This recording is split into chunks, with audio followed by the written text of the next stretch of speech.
السلام علیکم. موږ به خپل د دوهمې سیریز یا دوهمې برخې څلورمه ویډیو ته ورسو چې د دغه لینک څخه اخیستل شوې ده. د کالیفورنیا د ډي ام وی د پریکټس ټیسټ د 2020 کال تازه نغنل سوالونه دي. تر 40مې پوښتنې پورې موږ تاسو کار کړی و. اوس 15مه پوښتنه ده. وګنګسیت سرګردانی یا ورختای څه شته وایي په دغه کې په انګلیسي کې دیتا ډیسټراکشن ورته وایي. ډیسټراکشن ډرایور ډیسټراکشن یعنی چې ډرایور سرسامي ورختای په ځان نه پیژنګسي مختلف مختلف نومونه ورته لرو. په انګلیسي کې ورته ډیسټراکشن وایي. اوس درې جواب یې درکړي دي. هر شي چې تاسو د سالم موټر چلولو څخه معنا یا لیري کې هغه ته ډیسټراکشن ورته ویل کېږي، ګنګسیت ورته ویل کېږي. دوم جواب بې مراقبت ماشوم په موټر کې پرېښودلی وي هغه ته وایي.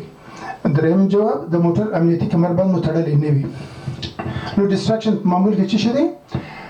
هر شی چې تاسو د سالم موټر چلولو څخه منع کړي هغه ته ډیسټراکشن ورته وایي یا ګنګسیت ورته وایي، سرګرداني او ورختۍ ورته وایي. موږ په شروع کې چې دا پوښتنې او جوابونه شروع کړي وو په هغه کې موږ یوه جمله ویلې وه چې په ډرایوري کې موټر چلولو کې هیڅ وخت معذرت نشته، ځکه چې یا ستا ژوند په خطر کې دی، د خلکو ژوند په خطر کې دی، نو باید یا فټ وي یا نه چې بس چې فټ وي کښېنې به که نه وي نه به کښېنې.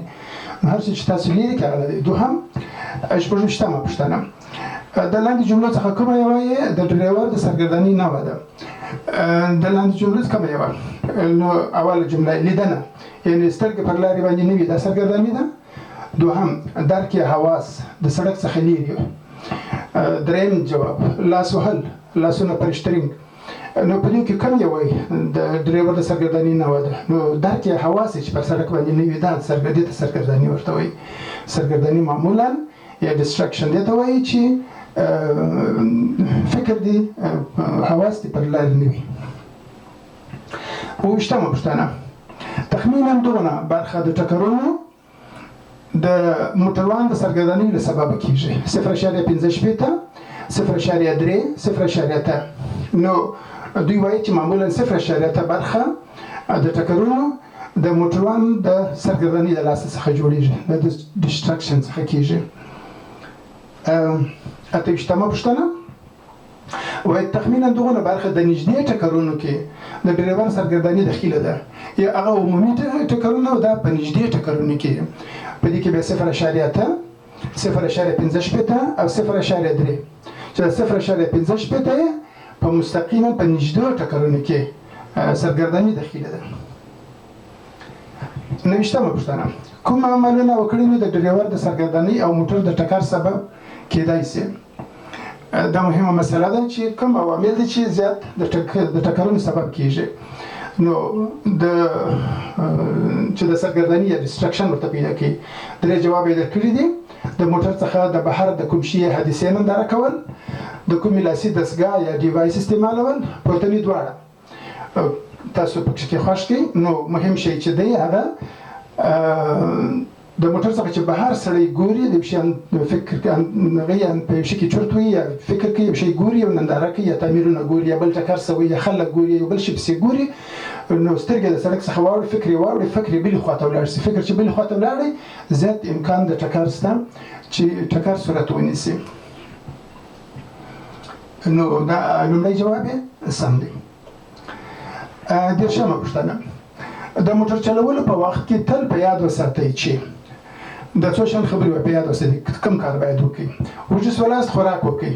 دوهم ورک سولاست یا لاره مو غلطه کړل په نقشه پسې وګورئ.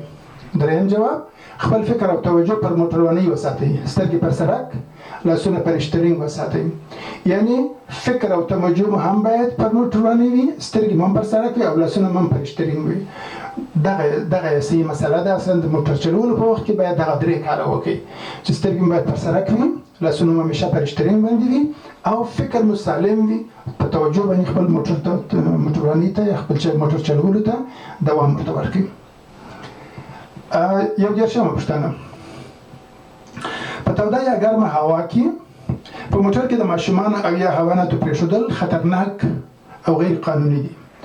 حیوانات معمولا د سپي او پشکه دوی چې پټ ورته وایي د دې پرېښول یا د ماشومانو پرېښول په موټر کې غیر قانوني دي د ګرمۍ په خصوصا په ګرمۍ کې. دوهم تاسو کولای شئ زیات نه زیات ترلاسه د خپل ماشومان او یا حیوانات په موټر کې پرېږدئ. دریم جواب تاسو کولای شئ خپل ماشومان یا حیوانات تر هغو چې کړکۍ لږ څه خلاصه وي په موټر کې پرېږدئ.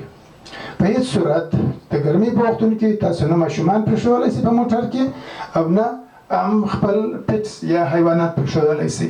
حیوانات باید او ماشومان باید قطعا په ګرمۍ کې په موټر کې یوازې پرېنښول شي. 22مه پوښتنه: که چیرې تاسو موټر ولمر ته پارک کړئ او لږ کړکۍ خلاصه پرېږدئ نو د موټر دننه ګرمي به د بهر ګرمۍ یا حرارت سره څنګه شي؟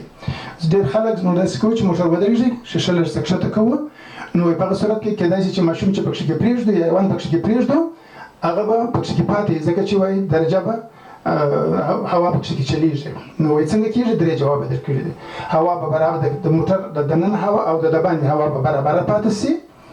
دوهم جواب نور به هم تر 40 یا 30 درجې تر بهر لوړه شي. او څلورم جواب د 0 څخه تر 30 پورې درجه د فارنهایت به تر بهر راکښته شي.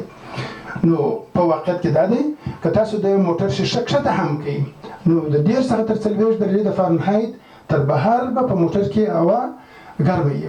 یعنی که په بهر کې 80 درجې و مثال 80 درجې و نو کېدای شي چې تاسو شیشه کښته هم کړئ 10 دقیقې 20 دقیقې بعد په موټر کې درجه 110 ته رسېدلې وي.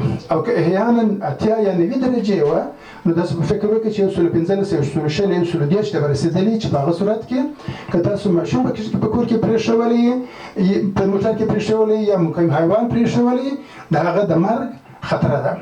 تاسو په هیڅ صورت باندې په ګرمۍ کې باید ماشومان یوازې په موټر کې پرېنږدئ نه شیشه بند نه شیشه خلاص. دا کاملا غیر قانوني دي او د مرګ سبب کېږي. تر دې ځایه پورې د نن ویډیو کفایت کېږي. نور باقي مونده بیا بله ورځ د خیر سره پسې تعقیب کړو. د خدای په امان.